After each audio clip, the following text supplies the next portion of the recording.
Yeah. You finally played something early. Well, in the tweet, I was like, is this the first time since maybe Overwatch, Rim and Scott are playing something that is like the new mainstream hotness?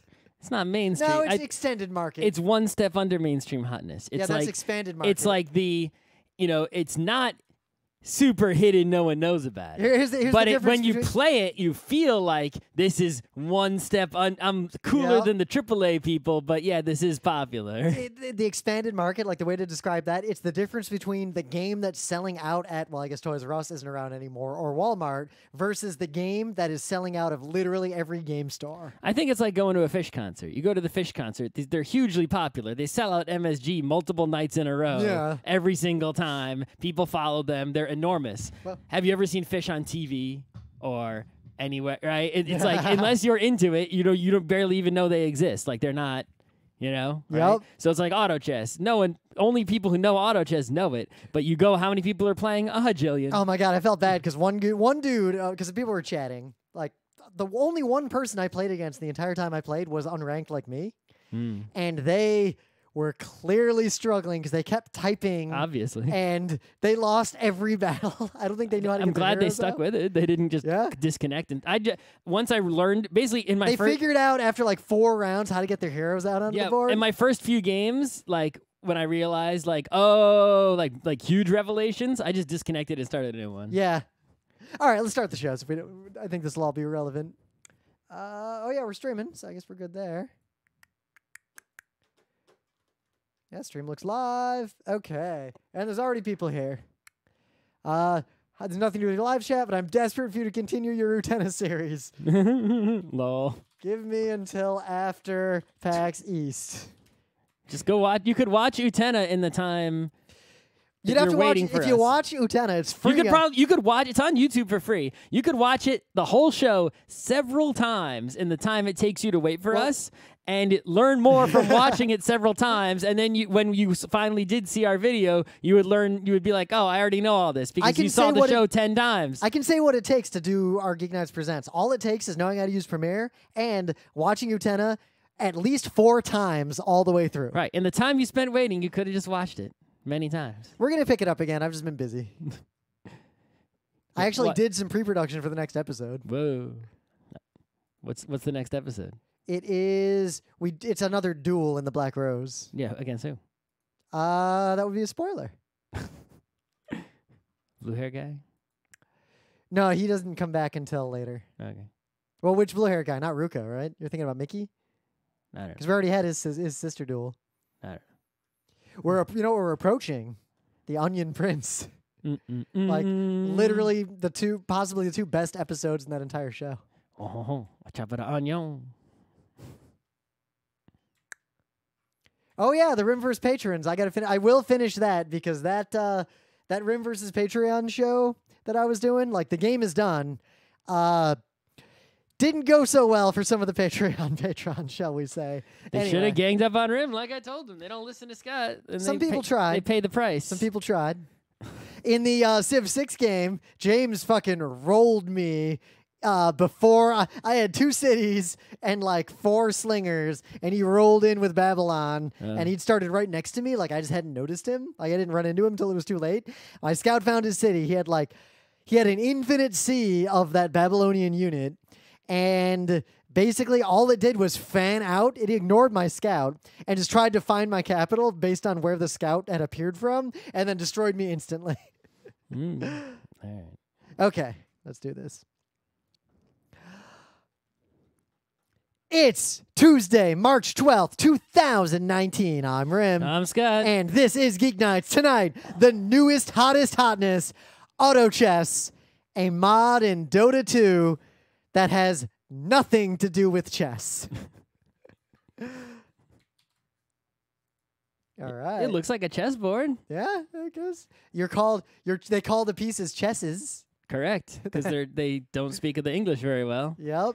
Who are they? It's Cutie, Pucky, Nat, Mouse, and Toto is the team that made this game. They're Chinese, right?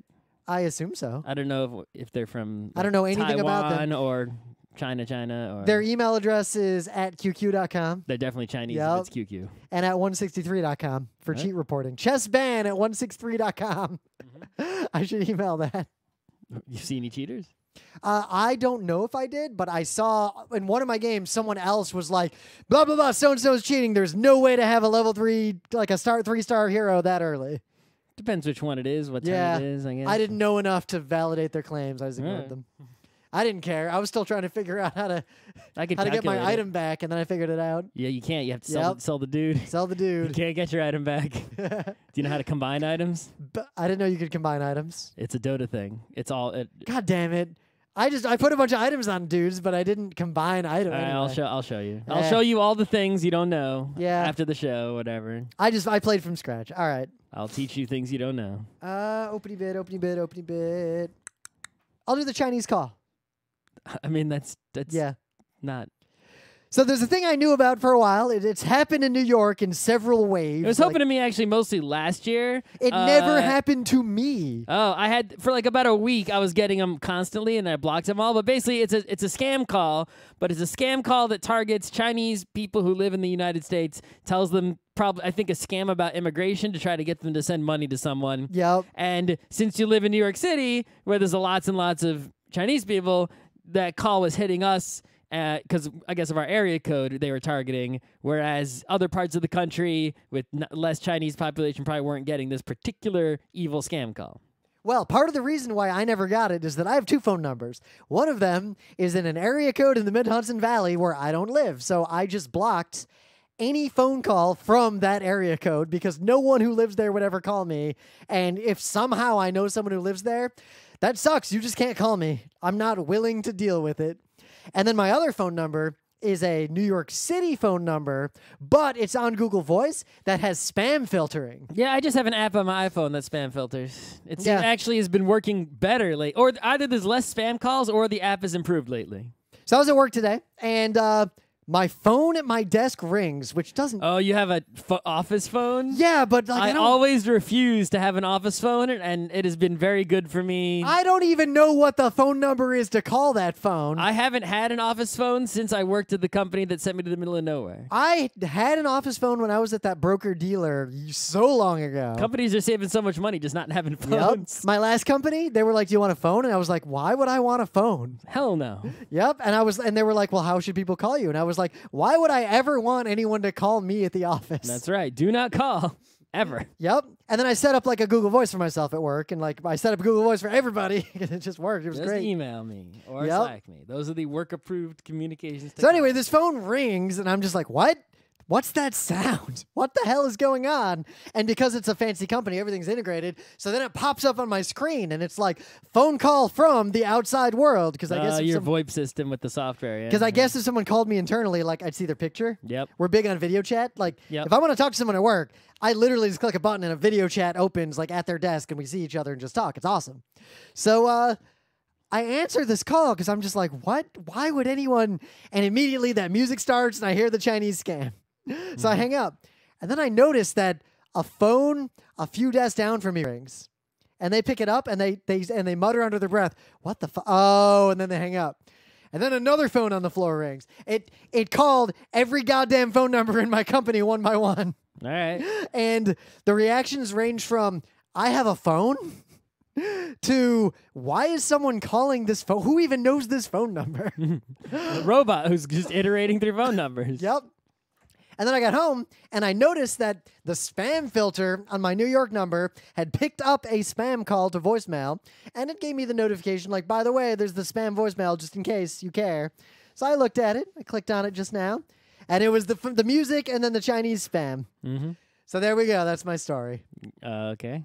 Yeah, that's not much. That's my opening bit. Great. I can't talk about the water in the ceiling because we're saving that for our next Thursday show. Save your water that is going to be called. So this coming Thursday, we're going to talk about the book club book. The next Geek Nights Thursday episode will be called Water in the Ceiling. Great.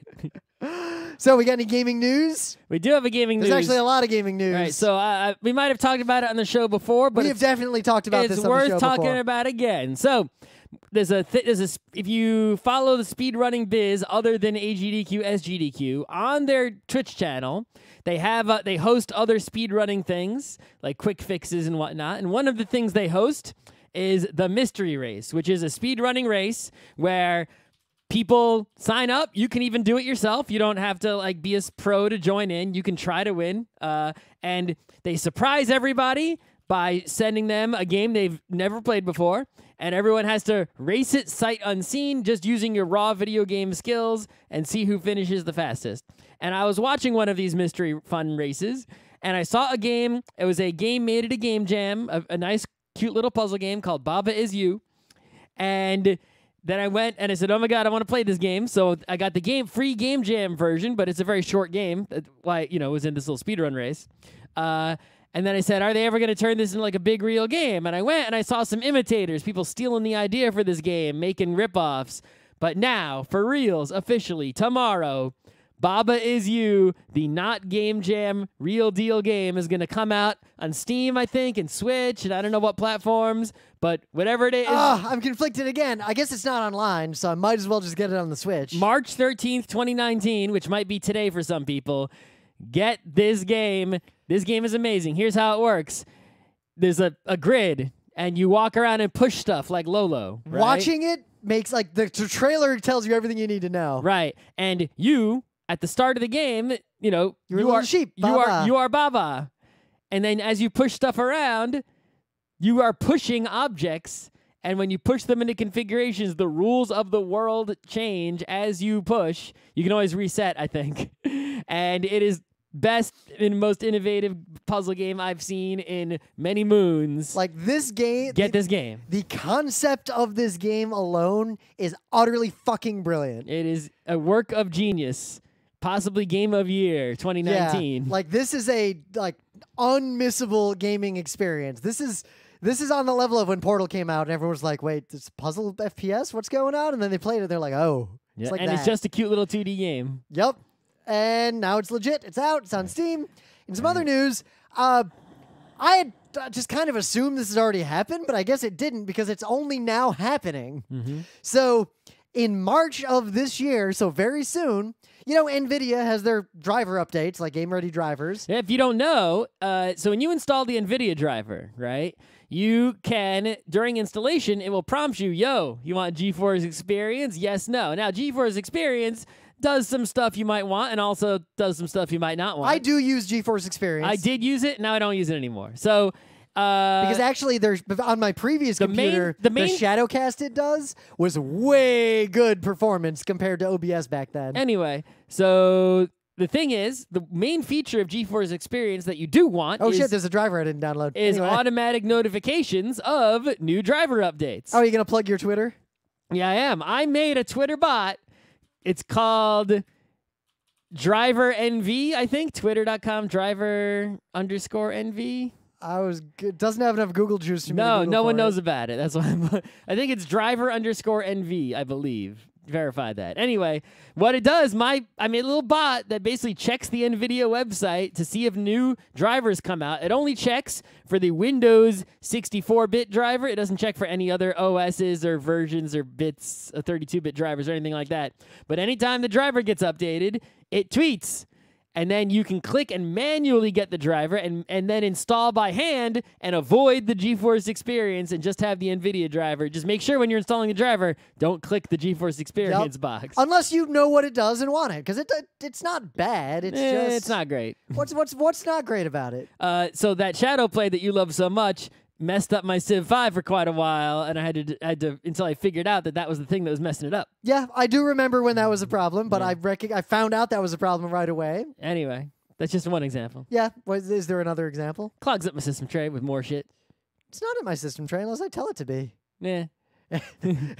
Anyway, follow my bot on Twitter to find out about NVIDIA driver updates and avoid the GeForce Experience. So, the last version of Driver 418 will be released in April of 2019, and 418 will be the last driver ever to support something you've probably never heard of called 3D Vision. Right, so people might not remember because it was such a brief flash in the pan, as I said it was at the time. I mean, it was before 2016, and it's been 1,000 years since 2016. There was before 4K TVs, but after 1080p TVs, the TV and monitor manufacturers are like, shit, we got to upgrade somehow to make people buy new TVs. Everyone's got a 1080p TV, and they're cheap. We're not making any money. Yep. So they invented the 3D TV, which is basically just a 120 hertz TV that alternates between left and right eyeball. They were kind of bad and really expensive. And no one made any content for them. Yep. But if you were a nerd and you had an NVIDIA graphics card. And you could buy a 3D monitor, and certain games would basically play the game at 120 hertz and make the game itself 3D. So you could play an FPS and it would be 3D like when you go to the movies. It was a total gimmick. Yep. But I think YouTube might have even supported it at one point. Like maybe. a bunch of more things supported it than you might realize. There was a lens for the GF2 camera I bought that could take 3D photos. Oh, yeah. Anyway, not videos, but anyway. Maybe we could do video. I don't remember. Anyway, the point is, it was a fad, flash in the pan, 3D in your home. No one bought it. It went away. Well, someone pointed out in this article, the NVIDIA driver still has a special module so that it works, so that those 3D games you can still play. Because it needs hardware acceleration for that. Right. I remember we'd go to PAX and like NVIDIA had a thing at their booth and there were glasses and there was. Now here's the thing. I think the main reason why this and then it was only at PAXs for like 1 or 2 years and then it was gone. The main reason why this died is, one, no one bought 3D TVs. No one was wearing these glasses. But two, if you're gonna wear glasses, there's no content for it. If you're gonna wear glasses to play a game, might as well just do VR. Might because as well. prosumer VR did not exist in a usable form when this was a thing. But now 4K didn't either. Yeah, prosumer VR exists and Home is 4K. fine. Like if you're willing to be a like one step past early adopter, one step before expanded market VR user, VR is way less of a pain in the ass than this ever was, and is probably better than this for that kind of experience. Or if you want a really good TV, just buy a 4K TV. No, 4K OLED, monitor. yeah, buy 4K. So or NVIDIA, obviously, no one's using this shit except a few really dedicated crazy people.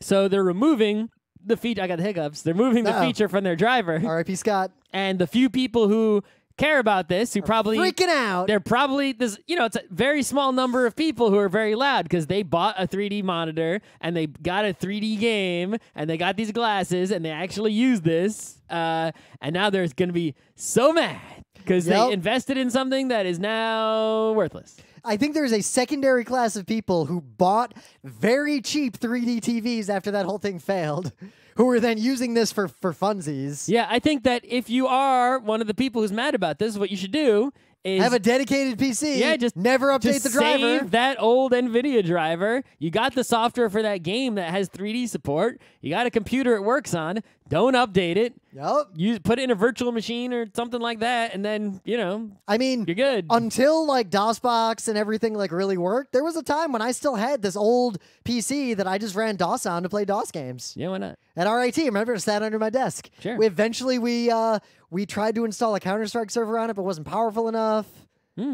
Anyway, in some final news, I got a little GeekBite update.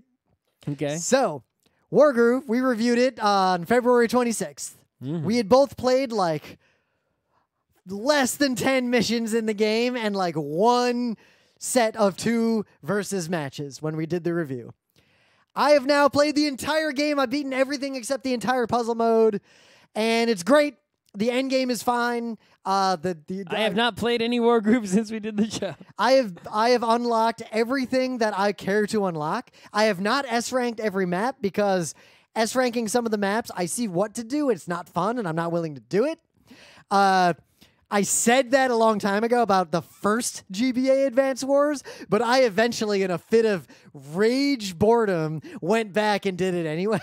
So maybe I will do this to Wargroove, but I can say my full final thoughts. Wargroove, holy shit, if you even had a passing interest in Advance Wars, just buy Wargroove and play it. The end game is great. The last mission, if you do have passing interest in Advance Wars and haven't played it, play Advance Wars. There's not that many. You can just get Advance Wars. Start with the GBA one. Don't bother with the ones that weren't released in the US. They're only worth it if you are full of rage. If you're desperate, like that is going back. If you really want the real experience, don't want to emulate, go on eBay, buy like a GBA, a DS Lite or a GBA SP.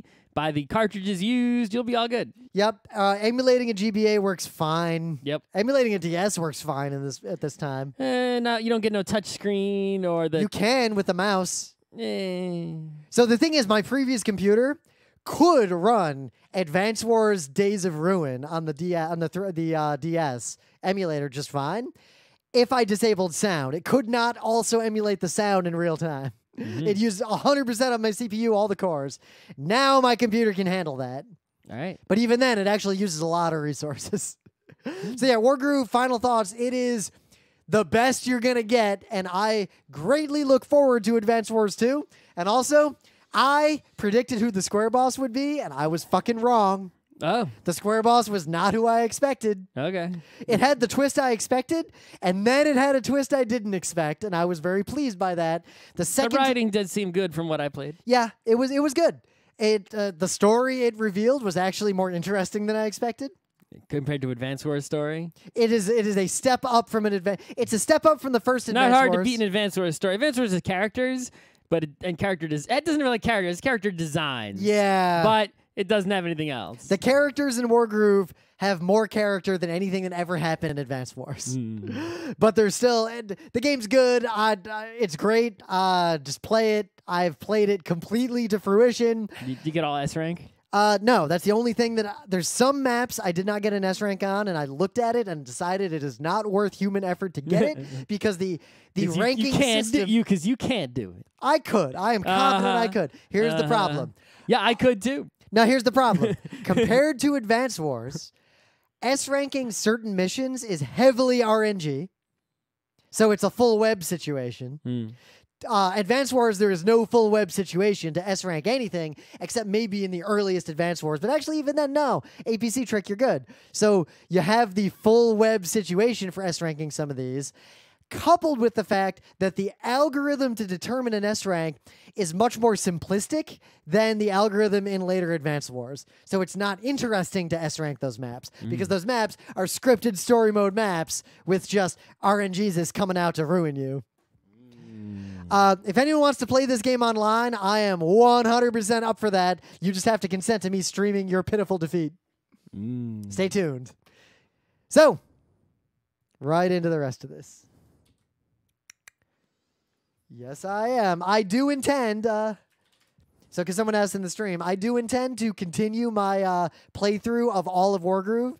I beat it on Switch. I'm going to beat the whole thing again on Steam and stream every single mission, every single map. Because so it's not worth it to S-rank everything, but it's worth it to just do the same thing again? Yeah. Because that doesn't take any effort. I can beat any map in this game without any thought. Puzzle mode I didn't beat fully because it gets a little ridiculous. But puzzle mode is fantastic. Yeah, I didn't try all those other modes. Oh, you know how puzzle mode works? It's every map is the same concept. Beat this entire map in one turn. Oh. That's good. It.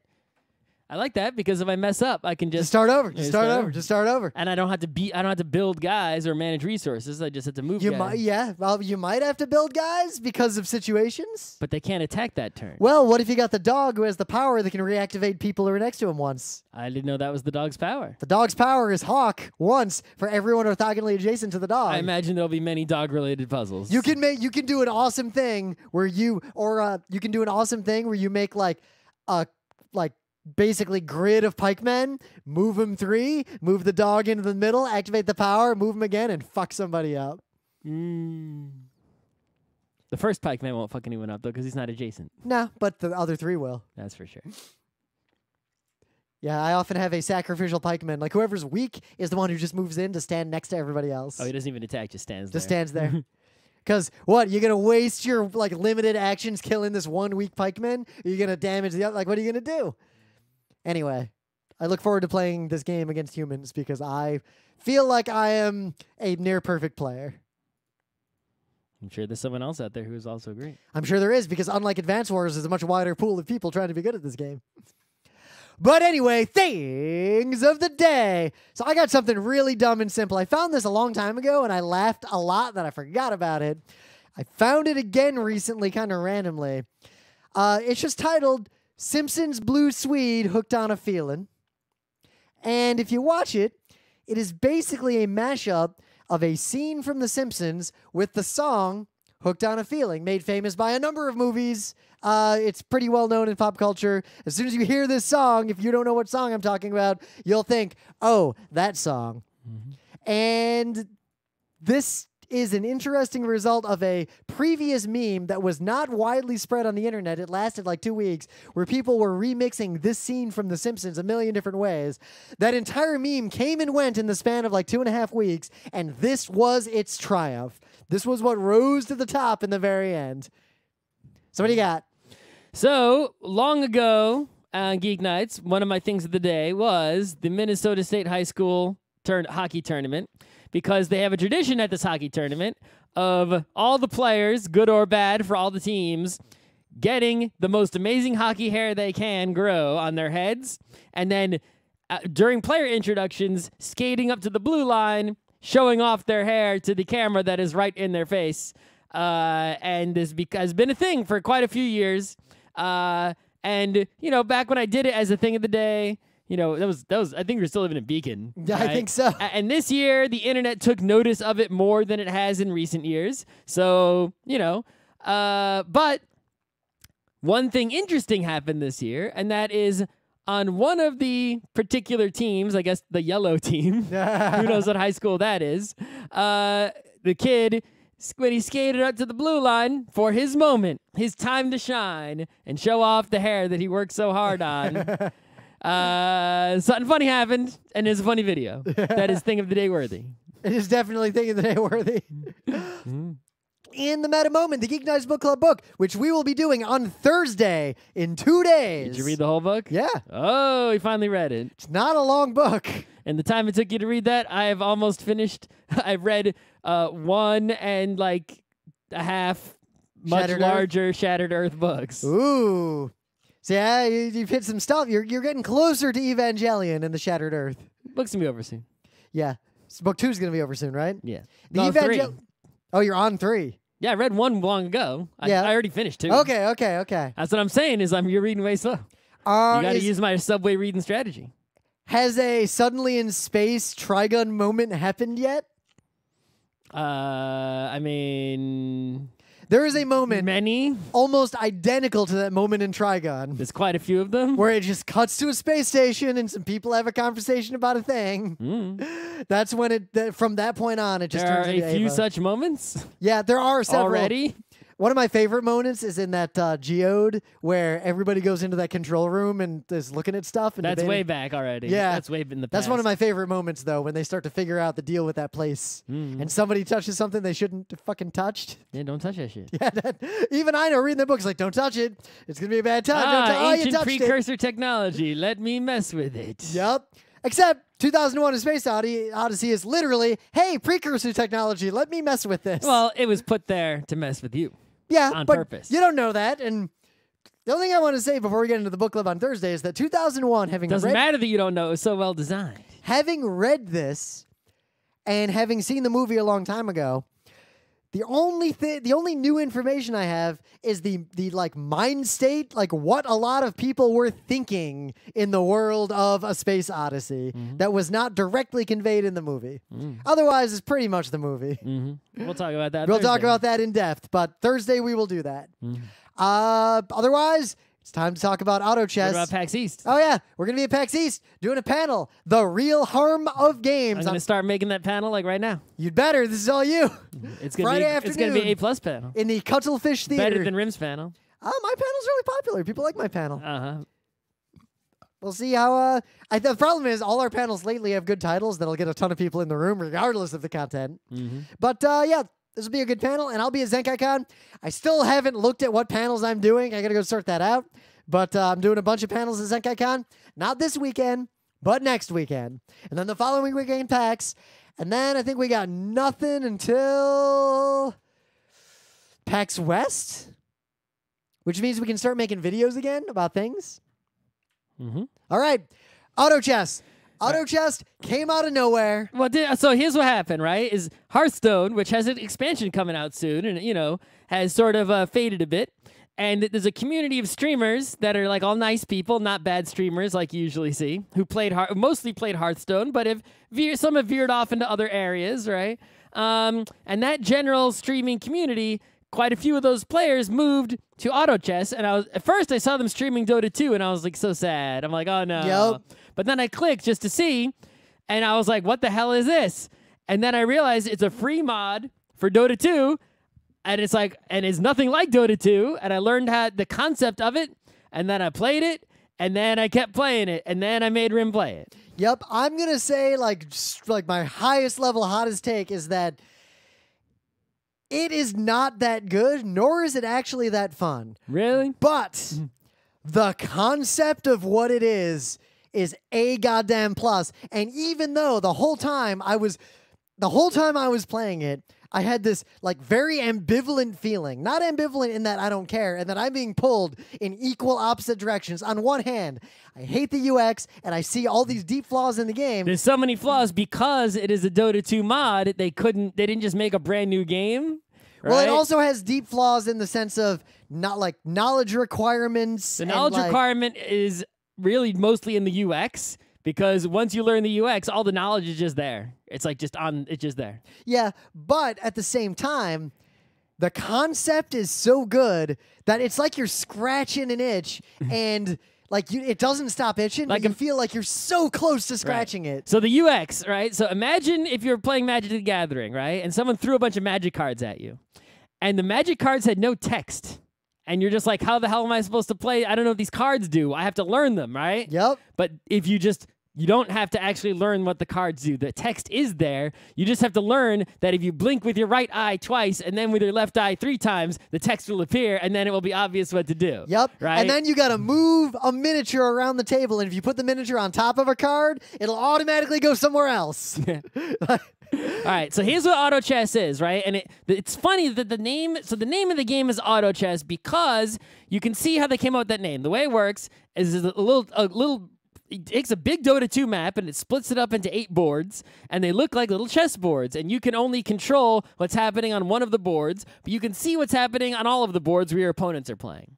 And you recruit with money Dota 2 heroes. Called chesses in this game, but they're all just Dota 2 heroes. Yep. And you put them into your chess field, and you have 30 seconds to do this, and then they automatically fight. Sometimes they fight NPCs, sometimes they fight copies of opponents' armies of chesses, right? You have no control or interaction with this fighting at all. It's automatic. This is great. It's like an RTS, but everything is automatic. I have no control over it. There's no micro. And it takes like 30 seconds. It just happens. Yeah, they just fight, and you want to win, but maybe sometimes you also want to lose. I wish I could skip the fighting entirely and just see the outcome instantly. I also wish that. But the reason that they show you the fighting is because it's Dota 2, and if you see what's happening in the fighting, you might be able to, and you understand it, you might be able to strategize and work on your positioning. Because the game it's got a lot of obscure if you components. See that you're losing to the Kunkka ult, you might want to see that, and then you spread your dudes out. Stuff. It's interesting. Watching the fighting is boring to me. Like, I hate it. I just have no interest in it at all. Except you can sell your dudes during the fighting and buy new dudes. You just re-roll. But the fighting does provide. It gives me time to shop. Yep. But the fighting does provide a reasonably natural heuristic to figure out how pieces work and the attributes that are not told to you by the game, because the game assumes you know how Dota works. Yep. So, the way I see Dota auto chess is not as chess, but as poker. Imagine you're playing poker, but after what happens in draw poker, right? Not other pokers, draw poker. Yeah. Right? You draw a hand, and then you discard and draw new cards in an attempt to improve that hand, right? Yet in draw poker, they only let you draw like once, and then it's over, and then you throw out everything and you play again. Imagine if you're playing draw poker, but you keep drawing and discarding and drawing and discarding over and over to make a better and better and better hand. You're making a better and not obviously the ranks in poker would make no sense because everyone would 4 people would reach royal flush eventually, right? But then imagine if every time you get 3 aces, you can turn them into 1 like super ace. And then if you get 3 super aces, they become a mega ace. Yep. right? So You got 8 clubs out. Clubs make clubs more powerful. Yep. So it's like, there's a different way of ranking the hands based on these synergies, like bunch of trolls, bunch of elves, bunch of knights. And there's a lot of synergies, and they're moderately complex. They're not that complex. They're simple on one level, but on the other hand, you got to keep them all in your head. No, you don't, because they're right on the screen. They actually made it better recently. I can show you. Oh, yeah, I saw that it has little circles now that tell you how many synergies you've got for each thing. If you hover over them, it says what that synergy is. If you click on a dude, it shows you all the things that dude synergizes with, and then you can go and hover over that, and it tells you the full documentation of... As long as you got time, because you only got 30 seconds to click on that shit. It's really not hard. Anyway, but yeah, and the thing is, if you just play the game for like 2 days, you'll learn all the dudes. Yeah, there aren't that many dudes that you can't learn them all. Basically, the UX and like trying to play the game is just this undocumented nightmare. Yes, because it is a Dota 2 mod. But even though Scott had figured it out and like played it and figured a bunch of stuff out, it's still awful. I tried to get the experience from scratch. I joined a game knowing nothing other than what Scott had told me. As a nightmare scenario. And I was able to get over over the hump. I lost my first fight because I couldn't figure out how to get my dude onto the board. Yep. But then I figured it out, and then I figured out every other thing like over the course of 2 or 3 plays. I get the feeling that you didn't figure everything out. I figured everything out that mattered. I started getting very close to winning very quickly. Well, winning isn't hard. Yeah, well, because the game is pretty random. Especially once you first start out, you're getting paired. There's a ranking system. Oh, my ranking, I was paired almost entirely against people with like bishop and knight rank. No pawns and no unranked. There's not a lot of people playing as pawns. Yeah, it was me and like all bishops and knights. It doesn't pair you against people, but it will. What will happen is like it doesn't match you up against people of similar rank, but it adjusts your rank based on the rank of the people you played against. Yeah, but I played against people who were all pretty good. It's like even if you come in like 4th. If people under you are all like knight and the people above you are all like queen, it's like you're gonna rank up probably if you're under knight. Yep. Right? Thing is, even when it was all knights, like I didn't come in last place. The only game I came in last place. The game is also it's so RNG that as long as you're playing competently, right, you're going to on average. You'll make it like 20, 25 turns. You'll only be downranked if like you really just don't know what you're doing. If you know what you're doing, you're going to rank up over time in aggregate. You're going to make it because of RNG. You're going to make it 20, 30 rounds in and unless you really suck. It's supposed to be an RNG game. There was an AMA with the developers, and a lot of people were like, are you going to fix item RNG? They're like, it's an RNG game. Yep. They are like, this is a game of randomness on purpose. There are already degenerate strategies. There are definitely some dudes that are stronger than other dudes. Early mech, goblin, sell them all, get something later on that's stronger, like knight, or early mage. druid rush, if you can get the later ones, is pretty powerful. Because you can upgrade druids with only 2 guys instead of 3 dudes, and then that lets you upgrade them to max quickly. But they're not the strongest units towards the end, except for the lone druid, who's pretty good. Yep. The other ones are meh, unless you need the elves. Anyway. Yeah. So that's how I think about it. I think about it as a game of poker where you're leveling up your hand slowly over time, and eventually, you get matched up against people in all these fights. And then when you lose a fight, you lose some HP. And when you win a fight, you gain some HP. But there's more. Oh, you don't gain HP. You just don't lose it. But there's more. You can get completely eliminated, and the last person standing is the winner. It's not just, like, if it was just that, whatever. What makes this kind of, like, extra interesting in Magic is that the way you're making your poker hand of dudes is via a communal pool draft. Yeah, it's not a draft like Seven Wonders where you pass it around, right? The way it works is based on your current level. It's a communal draft from a shared pool. Right. You draw 5 dudes at a time, right? You have a level. You get 1 XP every turn, and the first few levels you just fly up because it's like to get from level 1 to 2 is 1 XP. To get to level 2 to 3 is 1 XP. To get level 3 to 4 is 2 XP. But to get levels 6, 7, 8, 9 is a lot more XP.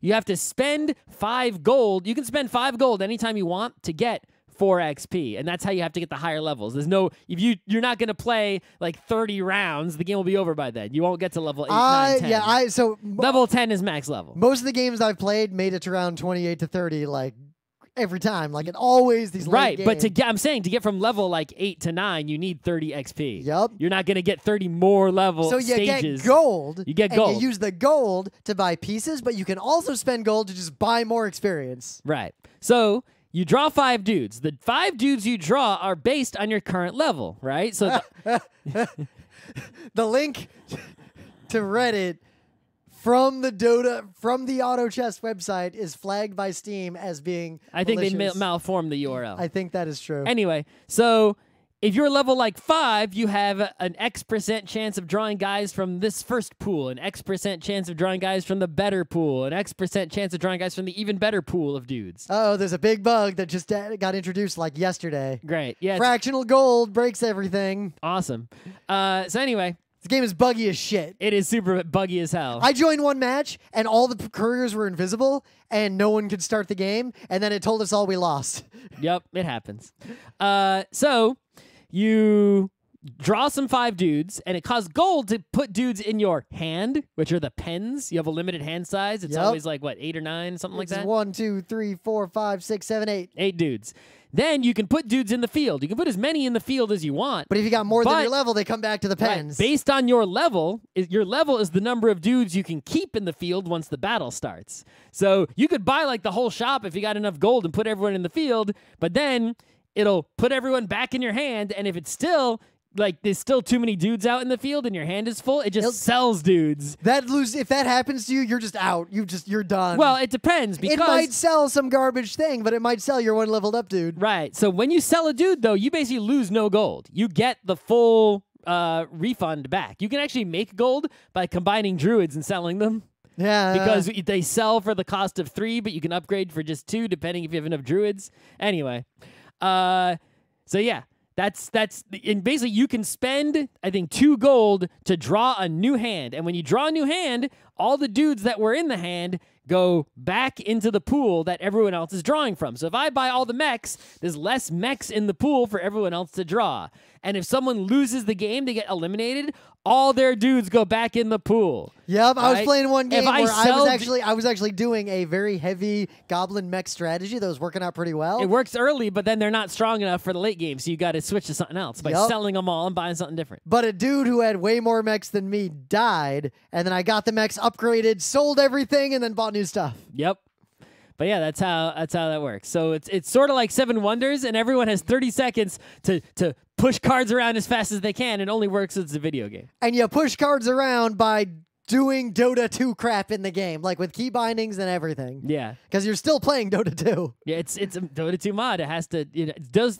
If you made this as its standalone game, it would probably just be a card game. It would be a great tabletop game, I think. You just need to figure out a way in tabletop to evaluate the combat. Some sort of hand ranking system like poker, where you Yep. just reveal your dudes, look at the other person's dudes, and know immediately who won. But a hand ranking system would mean that players could memorize statistics and break the game with likely degenerate strategies very quickly. you'd have to make some other changes. I don't think you can have the infinite hand redrawing. Right? Yeah, this would be better as a phone app than a board It would be game. a great phone app, play solo, right? Also, I think it would be great if the combat was more like Final Fantasy Yup. than like Dota. Yo, part of what I don't like about the game is that the meta of it, like, you can figure out like the synergies, the mechanics just by reading all this documentation, but it really assumes that you play Dota already and know all these characters. I don't know the characters. I learned them in like 2 days. Yep, I did mostly too. There's also items. So the item RNG is just sort of like a sideshow. So in the certain levels, like the first few levels, you fight NPCs. And then every 5th level, all the 10, 15, 20, you fight certain NPCs. And it's always the same ones. So you know how to handle them, right? You know they're coming. Yep, like the wolves or whatever coming with that one round Right. every time. 15 is the wolf, guys. Anyway. Because they jump right to the back. You got They jump to the back, so you got to rearrange your positioning after level 14. Yep. And then switch it back after level 15. Anyway. So when you fight the NPCs, if you destroy any, they randomly drop presents. You walk over with your guy to pick up the presents. There could be there are items in there. And it's completely random. Some games you get like no items. Some games you get a bunch of items. You can then give the items to your dudes to hold, and it boosts them up, basically.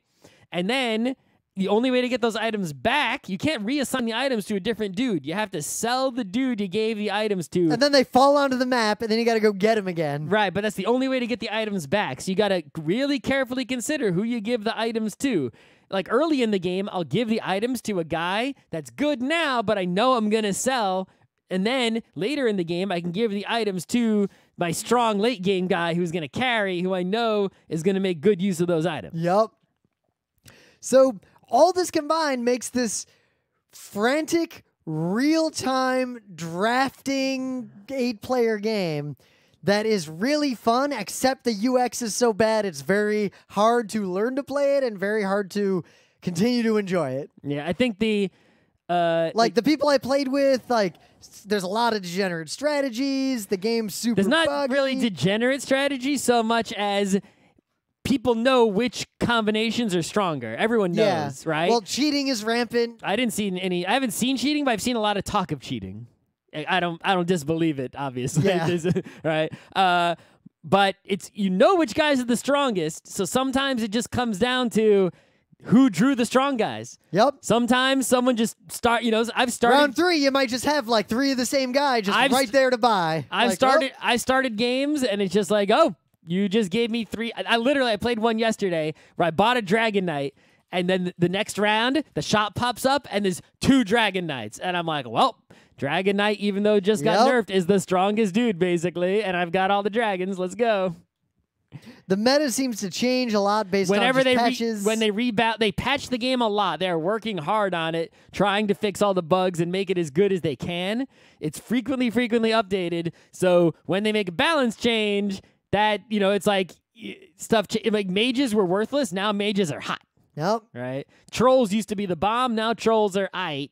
They're not the greatest. They were before. They were like the bomb. I had some luck with early game, big synergy warrior combos, but I had to get rid of them. Warriors and mechs are way good. Late game, you need a lot of warriors, and you have to have the good warriors. Yep. Mechs aren't so great late game, but you can switch over to the good mechs, like if you get the super late game ones, the gyro and the tinker. Those are good. Tinker, yeah, I had a good your timber saw might be good super late game if it's level 3. Yep. But otherwise, your clockwork and your not tinker. Techies. Techies is the super late game one. Tinker, Clockwork, you got to sell those. They're not doing nothing in the late game, even if they're level 3.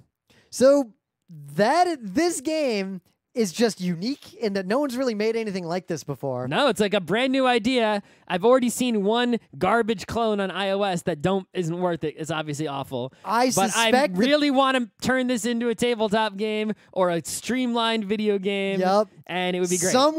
Multiple companies, this is going to be the next Battle Royale situation where everyone's going to try to clone this core concept. PUBG made a thing, and then Fortnite came along and was like, aha, Auto Chess is the PUBG. Someone else is going to come along and make the Fortnite 2 Dota Chess is PUBG. What's interesting, though, is it's going to be the bomb, and I'm going to play it. Some of the elements of this game are definitely specific, even though they serve these heuristic purposes that we talked about, they have this other, they're there for reasons, or at least they serve a purpose. A lot of the things in this game seem to have actually just been done because it apes the things that people who play MOBAs like automatic play, battling creeps, the fact that you have these standard encounters and you literally sit there for 30 seconds just watching dudes kind of just swing. Also that's there because A, you could shop during that time, but also B, that's the time I use to look at my opponents. Yep. Because you got the shared pool going on. I want to know all right, what are other people going for? Oh, that guy's going mages, that guy's going mages, that guy's going mages. I guess I'll go warriors. Dota players, because of history and legacy and everything, it seems like one of the main things they like about MOBAs is just standing there last hitting and watching creeps just die, leveling up in a progression. This game is all about leveling up in a progression. Competitive idle game sort of, right? Yeah, it basically is. It's like competitive progress quest action. Which is partly why I'm gonna play it. The thing is the board game part of it, the drafting and the strategizing of which guys to get, which guys not to get, who to go for, right? That competitive drafting aspect and, different matchups against different opponents, right? That sort of thing. It's you might think that's the strongest dude, but your opponent gets a disruptor, and now you're not. You wish you had different dudes. I will continue to play it, partly because I want to make sure I fully understand. I will show you things for 5 minutes. Yep, I didn't know you could combine items. Yeah, I'm going to show you 5 minutes after the show, and then I'll go home. But I'm not going to continue to play this game. I'm going to play whatever better version of this game comes out. I'm still playing auto chess, but I don't play. Well, here's my main problem like with the game. 1 or 2 games a day, and if I really got nothing else to do, Here's the problem. I turn it, and then that's it. A game of auto chess takes like 30 to 40 minutes. Well, that is true. It does take too long. In that time, I can play like 12 Overwatch matches. The game does take and too long. Overwatch is still way more but fun. It's the thing that is that even though it takes that long, it's like a board game that forces everyone to take their turn real fast. That I'm invested in. So it's constantly engaging the whole time as long as you're still alive. Like, I increasingly want to play board games with chess timers. It's like you have 30 seconds to get your shit in order, and then it's like, well, fight time. Even Settlers of Catan. Imagine what Settlers would be like if you had a chess timer and you had 4 minutes of total thinking time for the entire game. It would be exciting, though, if the fight, like you said, was instant, and it would be 30 seconds, and then, all right, 5 seconds to think. All right, 30 seconds. Yep. Go. That'd be great. I also think, like, to your point, Final Fantasy style combat. Final Fantasy style combat. Also, I think Pokemon would be great for this. I got 3 Oh Pikachus. my God. They become a Raichu. I got 3 Dratinis. If I were they become a venture- Dragonair. if I were a 3 venture Dragonairs. They capitalist- become a Dragonite. My sole goal in life right now would be to get the Pokemon license and have a studio make the auto chess for Pokemon. Auto chess for Pokemon would be the greatest. That is the perfect thing for this. I would play the ever living hell out of that. They already have abilities. Yup. It's like everything is already lined up. Oh my God, someone could make so much money with that. Auto chess Pokemon would be the greatest. Guaranteed I would make money. it if I wouldn't get sued. Yep. If I was in a position to get someone to make it, but that is so far beyond my abilities. Nope, I'm just going to let someone else carry this one. If anyone out there has the ear of the people who could make that happen, I will invest in you and let's So make it I happen. did talk to someone who's working on a thesis project based on Overwatch, and what they're doing is they're using, this is genius, by the way, they're making a tabletop digital hybrid, and their idea was to use drop mix controllers. And you put your dudes onto your drop mix controller, and they limited it to just 4, but for technical reasons. But you would put your dudes out on the 4 on your personal drop mix board, get 4 of them together, and then you look at the tablet, and then you see the results of the fight based on the dudes that you put, and then you draft the cards. I feel like drop mix controllers are going to be the Q Cats of 2019. Yes.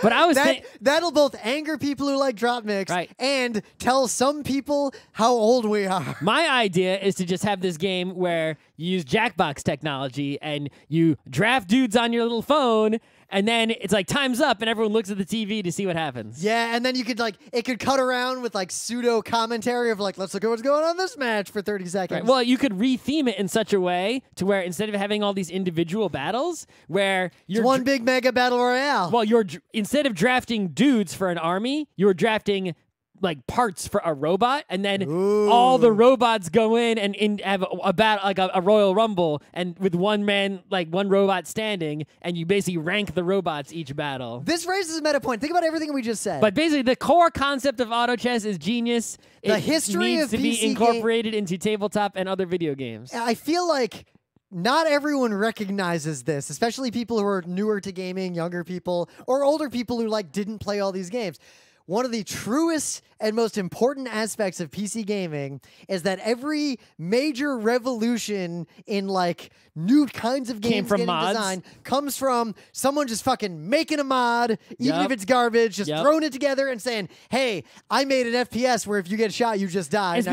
It's because people who usually have the most creative game design ideas don't work in a giant studio, aren't a producer or a publisher. They do not have the technological knowledge. They're not a to developer. Create a video game. So the only ways that they can get those new interesting game ideas into the world is via tabletop, which is why you see lots of stuff happening in tabletop That's land. why the tabletop indie scene is so fire. Or by mods, because mods require much less technical knowledge and skill. Someone with just game ideas and enough willpower and dedication to make the mod can get that out there to see if it sticks. If I were working at a larger studio, I would do almost anything to hire the team that made Auto Chess and give them the support structure. Valve has a history of absorbing. What do you think happened to Counter-Strike? Counter-Strike was just a fucking mod for Half-Life 1. Valve hopefully will absorb auto chess, and also people are bringing Artifact into the equation, right? Like, there's only hundreds of people playing Artifact still, so it's like, man, it's like, should Valve just refund all the Artifact players, or what should it cost them a lot of money to make that? Meanwhile, oops, auto chess has made enough of a splash that it appears that streamer viewership of Hearthstone is just collapsing. It's not collapsing, but it's down. It's down, and auto chess is up. And the amount it's down seems to be nearly equal to the amount that auto chess is up. A lot of the biggest Hearthstone streamers went to auto chess, like I said, and that's how I discovered it. From the industry information I know, generally, anytime someone says something like that, the reality is, no, the streaming audience just grew. Everything is up. But here, it seems like this is one of the rare instances of Game A just straight up stole the viewership. Well, you think from about this, Game B. this game, auto chess appeals to someone who it's an RNG game like Hearthstone. Low investment right? RNG game. It's similar. It's basically a card game, even though there's no cards. Yep. Right. A lot of emergent, ridiculous behavior. There's a meta, right? It patches frequently, which is really feels good if you're coming from Hearthstone, which patches rarely. But also creates a streaming feedback loop where a patch comes out and everyone rushes to watch the streams to see what holy hell breaks Auto loose. chess is also a terrific game to stream because people can, like, in your chat can say, like, go do this, do that, and during the fighting time, you can talk to your chat. There's something for the chat to see because there's a big fight going on. I'm waiting for Twitch Plays Auto Chess. But it's slow enough that they can give input. It's not like a real-time game like Overwatch. Twitch Plays where Auto people Chess. can't really help you or talk Auto to you Chess, about what's Salty going on. Bet, Auto Chess. I'm waiting for someone to make a bot that plays Auto Chess. You could have an Auto Chess Salty Bet combo real easy. Yeah. You make Auto Chess 2 the game, and you have another game that is literally just salty betting on the live auto chess. Well, I think it would be sort of like the board game Downforce, right? Where you own a car, but you also bet on the cars. Oh, right? you so do your you auto have chess, an auto chess then where it shows you all the other auto chesses, you and play you bet. auto chess. And you want your guys to win, but you also bet on who's going to win. And unlike Downforce, which has one race and is kind of meh, imagine if Downforce was like multiple races with multiple winners and multiple bets. Over time, it would, become more interesting. This game did something amazing when... Scott and I are pretty jaded. Like, we've played every goddamn game. Like, you show us any game, and we're like, oh, that's just a combination of, and we rattle off like 4 obscure games. No, from now the 90s. this game is now an ingredient. It is not a combination of. Oh, it is a combination of other ingredients, but it has now reached the level of. It is its own ingredient. Yes. It got us excited, and how many game ideas did we just rattle off all excitedly right, just now? It's like when I talk about other games, I'll be like, oh, that game is just rock, paper, scissors plus Yahtzee, right? But it's here, I could say auto chess is like Seven Wonders, like poker, like Seven Wonders crossed with Dota, crossed with Gin Rummy and poker, but it's like, but there's another game that I'll say that game is auto chess plus something else. Yep. Right? It's hard to, for your game to be an ingredient as opposed to a salad. It's been a while. Like PUBG was the last one, and now this one. All right. I think it was a good show.